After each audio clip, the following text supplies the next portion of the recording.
Hello, my name is Michelle Sterling. I'm an independent researcher and writer, and I would like to read to you a work by Nina Green that's related to the very important decision made about the Cowichan Ruling. It's a piece that's very important for Canadian society to be aware of, but it hasn't gotten wider distribution. So I thought I'd just read it to you on camera, and then people can listen to it as a podcast and refer back to the printed matter. So let me read to you Nina's work.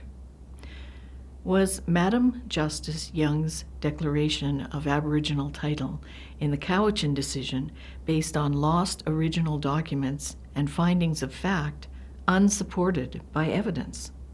It was. Two documents, which are foundational to Madam Justice Young's decision, were lost in the 1800s.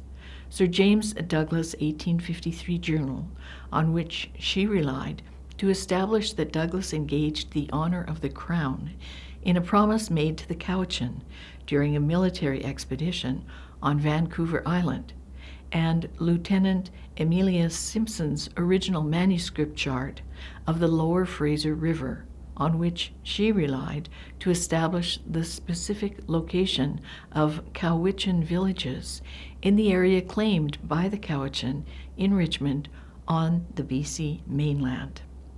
A. Sir James Douglas lost 1853 journal.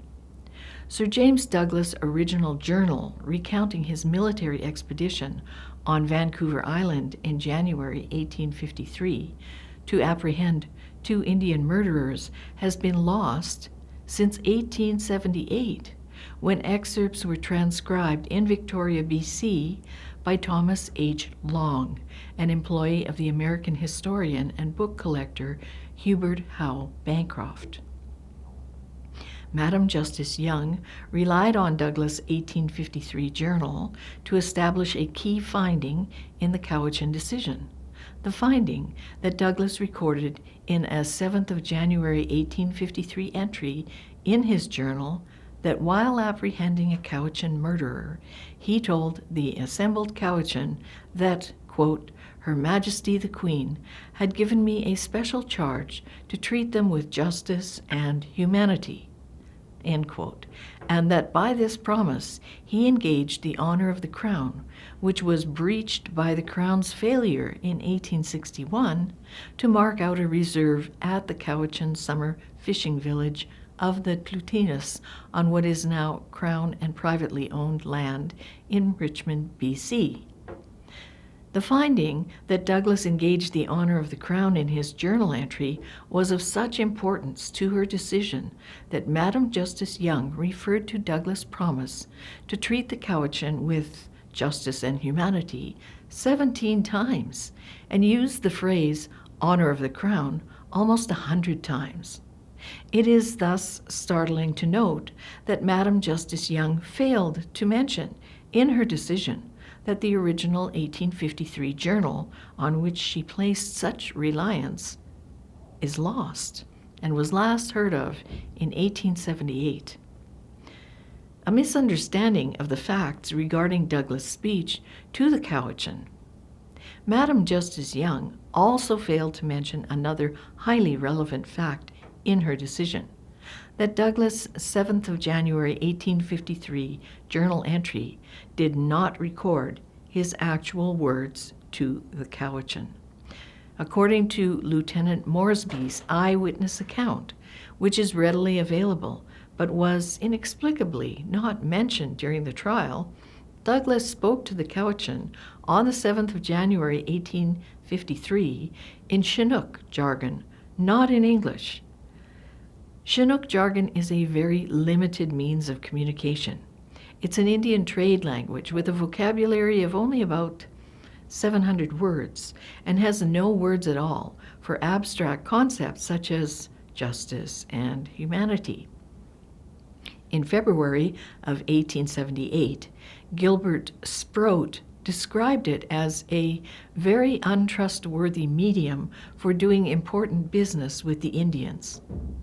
Moreover, although Madam Justice Young repeatedly stresses the fact that Douglas told the Cowichan he had a special charge from Her Majesty to treat them with justice and humanity, Lieutenant Moresby states that Douglas spoke to the Cowichan about King George, not Queen Victoria.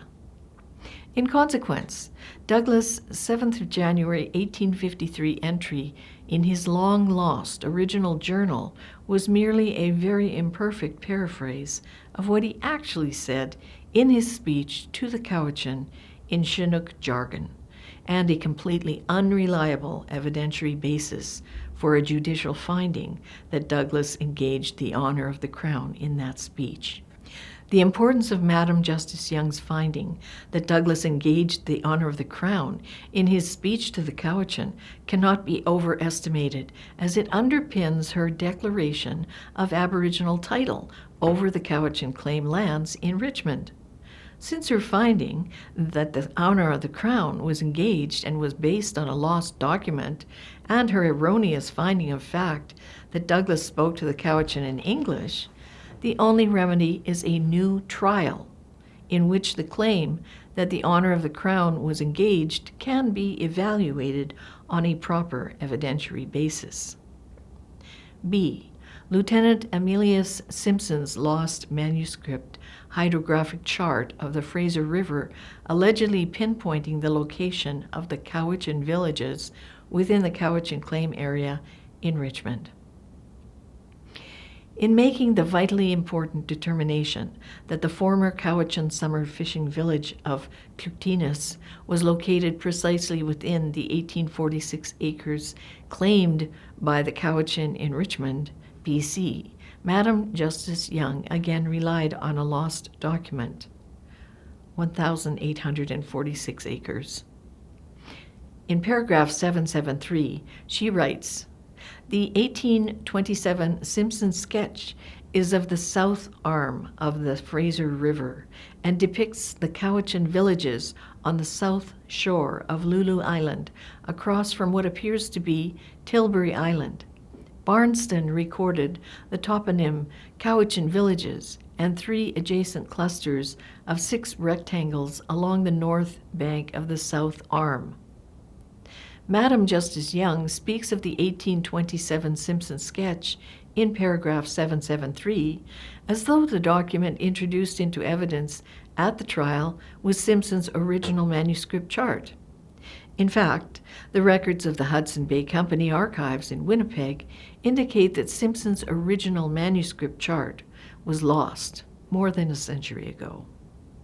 According to the HBC archives, a catalog of maps, charts, and drawings held by the Hudson Bay Company was created in about 1860 to 1888. An entry in that catalog states that Lieutenant Simpson's original charts of not only the Fraser River, but also the Columbia River, were received by the Hudson's Bay Company in London in 1829. 133. Charts of the Columbia and Fraser River by Lieutenant Simpson, received in 1829.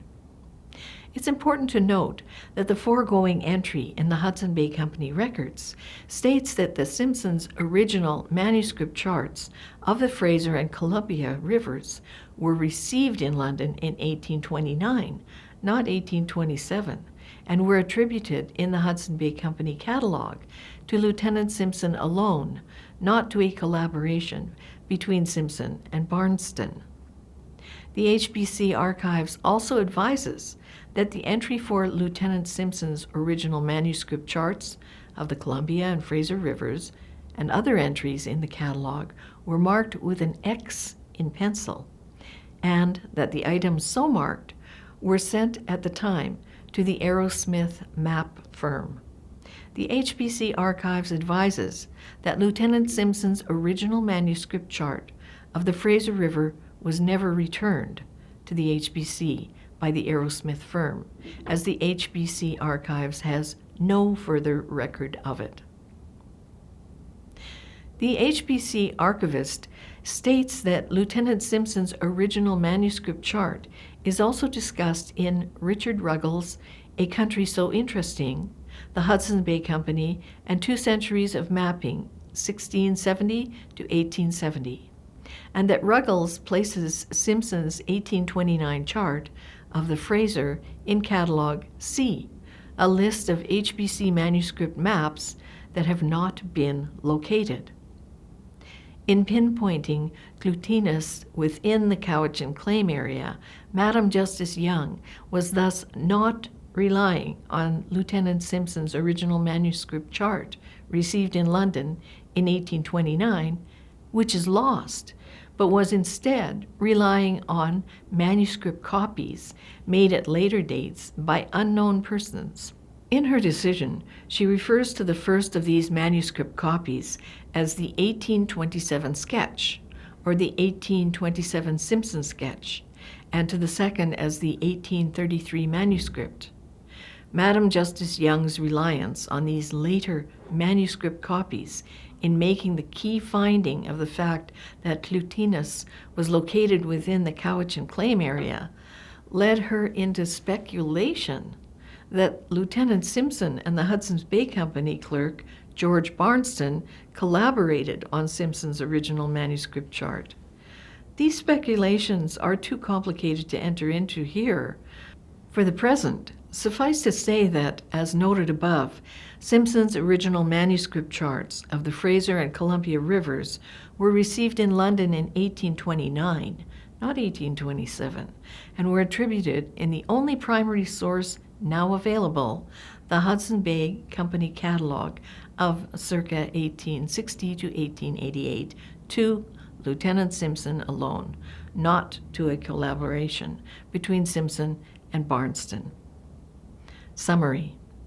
In short, Madam Justice Young failed to state in her decision that the originals of two primary source documents are lost: Sir James Douglas' 1853 journal and Lieutenant Simpson's original manuscript chart received in London in 1829, and that in the case of the journal she was relying on, excerpts transcribed from Simpson's original journal by Thomas Long in 1878, and that in the case of the chart she was relying on, copies made by unknown persons of Lieutenant Simpson's original manuscript chart.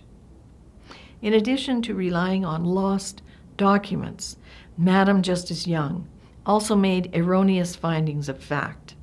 She made a finding of fact that Douglas made a promise in English to the Cowichan to treat them with justice and humanity, in which he spoke of Queen Victoria, whereas Lieutenant Moresby's eyewitness account states that Douglas spoke to the Cowichan in Chinook, which has no words for justice and humanity, and that he spoke of King George, not Her Majesty the Queen. In addition, in making the vital determination as to whether the glutinous was actually located within the Cowichan claim area, Madam Justice Young ignored the only primary source document which mentions Lieutenant Simpson's original manuscript chart, the circa 1860 to 1888 Hudson Bay Company Catalogue, which credits the manuscript charts of the Fraser and Columbia Rivers to Lieutenant Simpson alone. Instead of relying on the HBC primary source document, which credits the original manuscript chart to Lieutenant Simpson alone, Madam Justice Young speculated that Lieutenant Simpson collaborated on the original manuscript chart with George Barnston, thus muddying the issue of whether glutinous was actually located within the Cowichan claim area.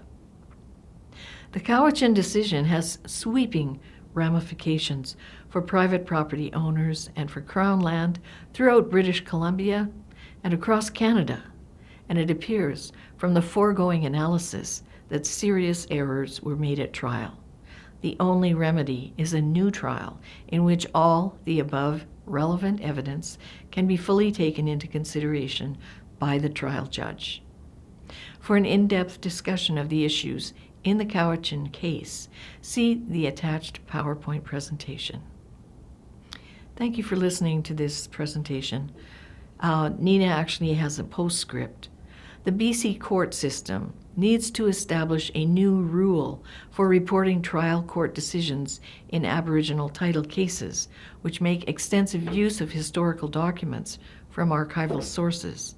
Citations for these historical documents are not currently provided in trial court decisions, such as the decision in the Cowichan case, thus rendering it almost impossible for members of the public and journalists to identify and thus obtain access to, for purposes of verification, the archival documents which underlie the findings of fact in the Aboriginal title decisions. The Cowichan case made use of dozens, if not hundreds, of archival documents, but no citations are available for them in the trial court decision, thus preventing independent verification of the facts relied on at trial. Thank you for listening to this read of Nina Green's research on the Cowichan Ruling. You can find more information and written versions of this on Woke Watch, Substack, and some other resources online. Just search under Nina Green. Thank you.